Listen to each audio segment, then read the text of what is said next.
Good day guys! Punta muna tayo sa Inamanak.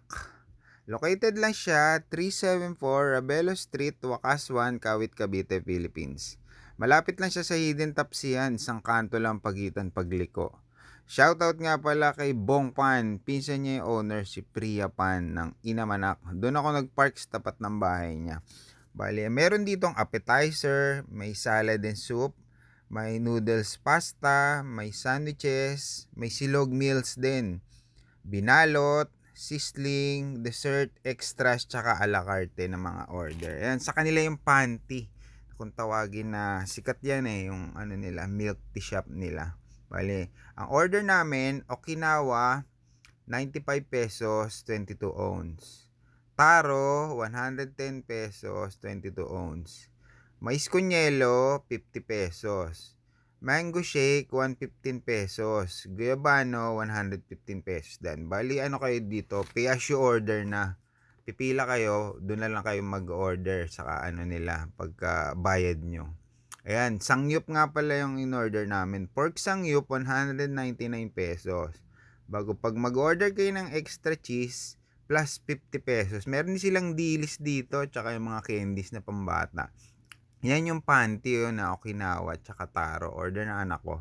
Tsaka ni Pia. Ayan yung mga side dish ng sangyup. Mabait yung mga nagsiserve nila dito. Maasikaso sila. Sa mga nila, yung crew nila. Tsaka yung may-ari. Napakabait din. Siyempre, yan yung luto-luto time na. Yung mais con yelo, 50 pesos. Bagay sa mainit na panahon. Sarap din ng sangyup nila dito. Tsaka yung cheese nila.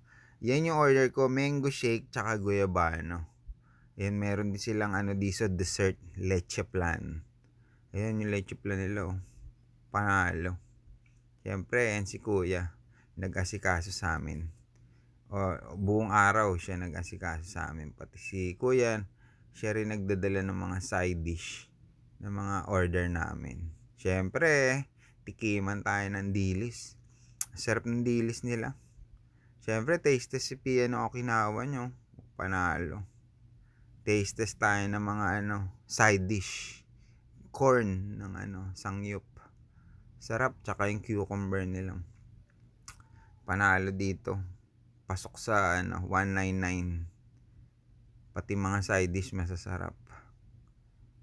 Dami na kain nung pumunta kami. Oras kasi ng hapunan. Yung kimchi nila. Panalo rin yung kimchi. Sarap Ayan lahat ng side dish nila masarap. Syempre, tinikman ko na yung naluto namin. Sangyup, medyo crunchy ginawa ko. Ito nga pala yung mango shake ko. Taste test na. Sarap ng mango shake. Panalo. Syempre, sa leche plan na tayo. Sarap din ng leche plan na dessert nila.